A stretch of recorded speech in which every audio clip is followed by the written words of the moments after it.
This is Oppo Find X9 Ultra, the most insanely spec'd and the most expensive phone that I've ever tested, and for about 5 minutes I genuinely thought this is it.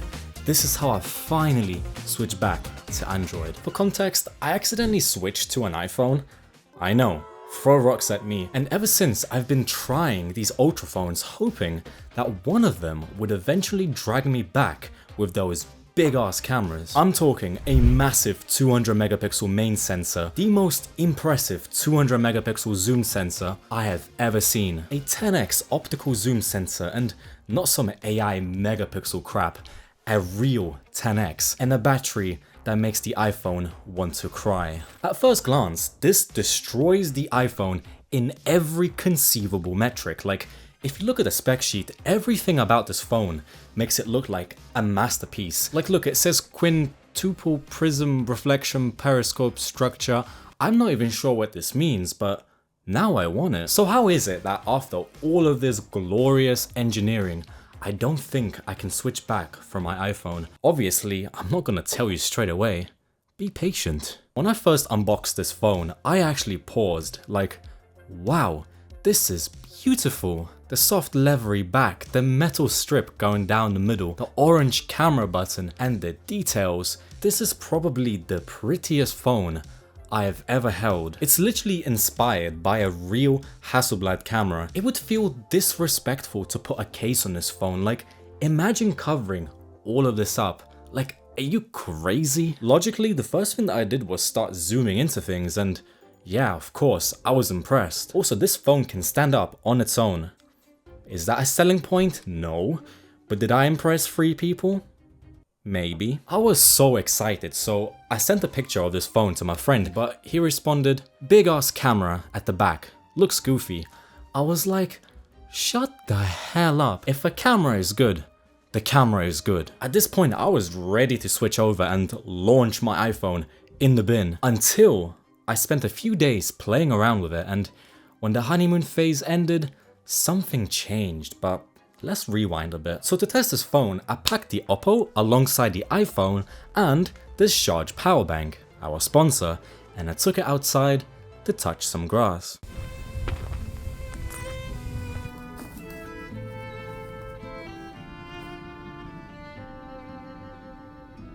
I think the biggest selling point for me is this massive 3x camera. The sensor size of that zoom camera is as big as the iPhone's main camera sensor, except that this is a zoom sensor. What? How did they even do that? And to show you why it's such a big deal, take the iPhone's zoom camera.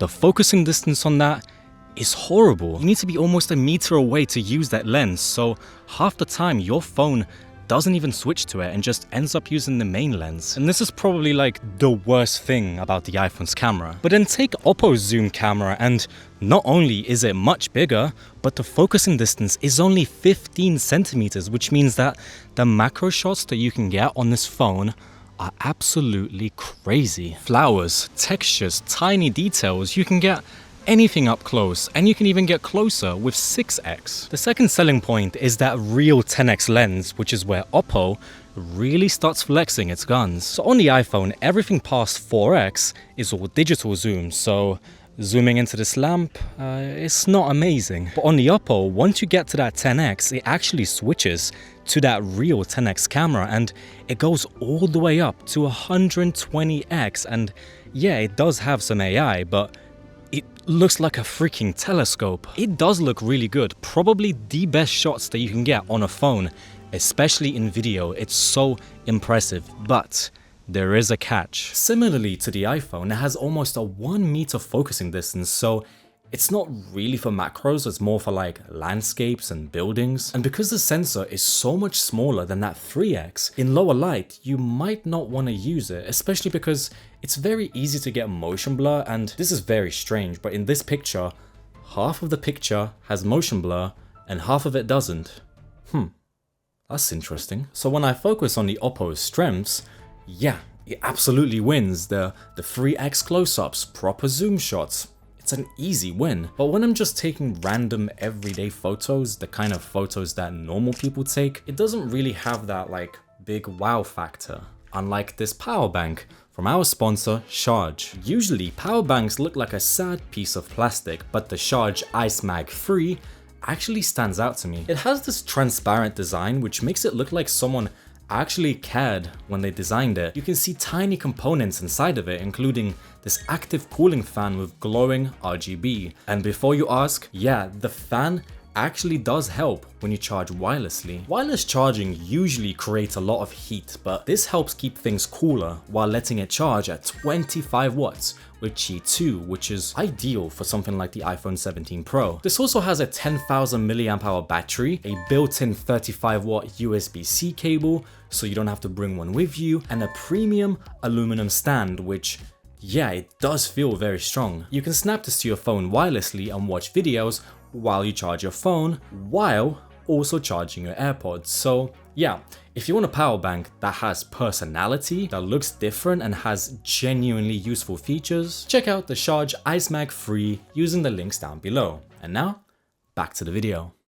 There is another selling point. So some of the Oppo photos can be kind of harsh and over-processed, but if you use this master mode, it bypasses some of this processing and it gives you a very natural looking picture. Honestly, given that I like my photos to look natural, this master mode is like one of my favorite things about this phone. Like, yeah, the pictures look a bit flat, but they look so realistic, almost like a real camera. At this point, I was very optimistic about this phone. It was definitely blowing my socks off. And I was even more excited to discover the Pro video mode. So this is how normal video mode looks like. It's a little bit too bright. And the Pro video mode removes the overprocessing and the over sharpening. It looks better, but also the contrast looks a little bit off to me. So maybe just use log mode. Great, so now I've discovered like the perfect setup. Master mode for photos and Pro video mode for video. Like, the battery was lasting forever, and overall this just felt like a dream phone. It's definitely my favorite of the 3 Ultras. So what else could I possibly need? And that question was a mistake. Because when I got home and used this phone just like a normal person, not reading some spec sheet, I found a bunch of small things that started to annoy me. So let's try to speedrun some of them. I don't like the video preview, and it's not really the quality that's the problem.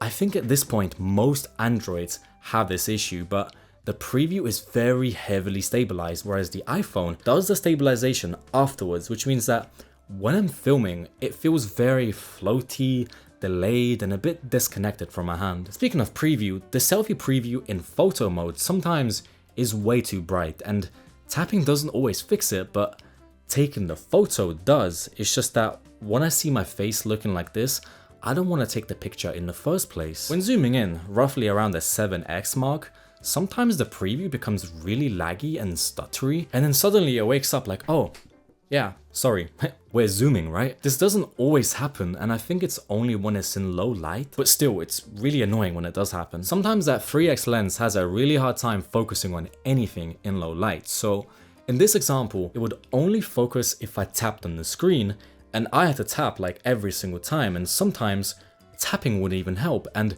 again, that floaty, delayed feeling feels criminal here. Then when I was in bed, I randomly decided to record my MacBook, and it made the whole screen blue. Even the reflection was blue. It was literally making up colors now. And that same night, I almost lost my mind, because when I was cuddling my blankets, I decided to take a selfie, like we all do. You do that too, right? The phone could not decide which white balance to use. Is it orange? Is it blue?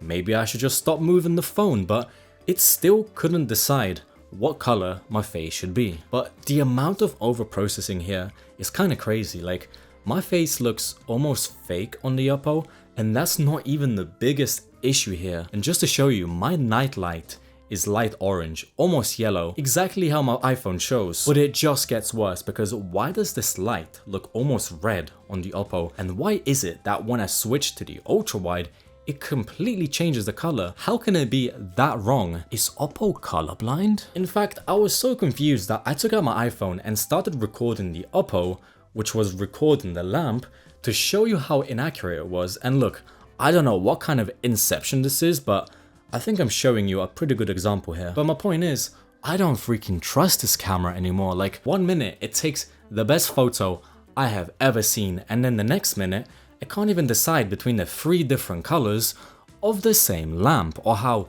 in video sometimes the highlights just are nowhere near as good as the iPhone. But it doesn't happen all the time, but I did notice it quite a few times. So it's no longer about the sensor size, it's about how good the optimization is. And yeah, in low light, Oppo will brute force the quality with the sensor sizes alone, but even then, look, in this shot, this was really low light, so why is it that the Oppo zoom camera is like barely ahead?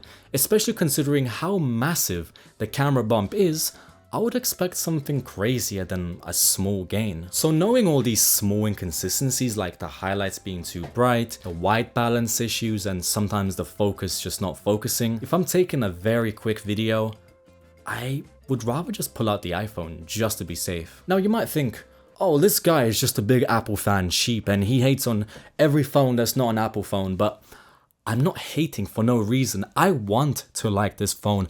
I want to replace my iPhone. I am actively trying to escape. And I'm not hating because Oppo didn't send this phone to me.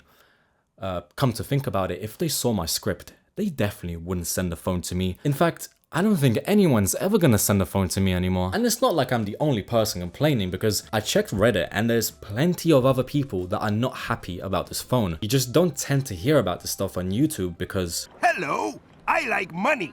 Now, while I'm on the topic of cameras, let me just say this. Yes, you can just use this phone in manual mode. Yes, you can take raw photos. You can record raw videos on motion cam. I know all of that, but for me, kind of defeats the purpose of using a camera on the phone if I don't want to rely on it. For this much money, you can get a whole ass Sony camera and a phone and still have money left over. You have to be a really big camera nerd to actually appreciate this phone and to be able to ignore all the problems that I've just mentioned. Now for the software, I'll say this, it's fine. I mostly like it because it's simple. It reminds me a lot of iOS, but a lot of operating systems copy iOS these days, so I'm not really surprised. I like how there's native AirDrop support, although it's slow as hell. And for some reason, this phone doesn't vibrate for notifications. Now, I really want to believe that this is my fault, but the phone is on ring mode. The vibration intensity was on max. I've checked every per app setting, and it still doesn't vibrate. Don't get me wrong, as an Android phone, it's one of the best, if not the best phone that you can get. The battery is huge and 100-watt charging feels like a luxury, but for $14.49, it's really hard to recommend because that's like 2 OnePlus 15s. And compared to that OnePlus, everything is almost the same, so you're basically paying double just for the better camera. The way they market this phone is that this has the absolute best cameras that you can get, which on paper, it basically does. Like, can you find anything better? I don't think so. But in reality, if you're a filmmaker, the iPhone probably makes more sense to use alongside a real camera. And with the amount of inconsistencies that I found, I'm really confused if all the other YouTubers even use this phone properly, or do they just read the spec list, zoom into a pigeon, and then just go home? Anyway, this phone is definitely going back. Oh no. That actually dented it. Oh my god. Well, I don't know if I can send it back anymore since I dented it. But yeah, that phone is going back, and unfortunately, I have to use this iPhone. How devastating. Anyway, thanks for watching, and I'll see you in the next one.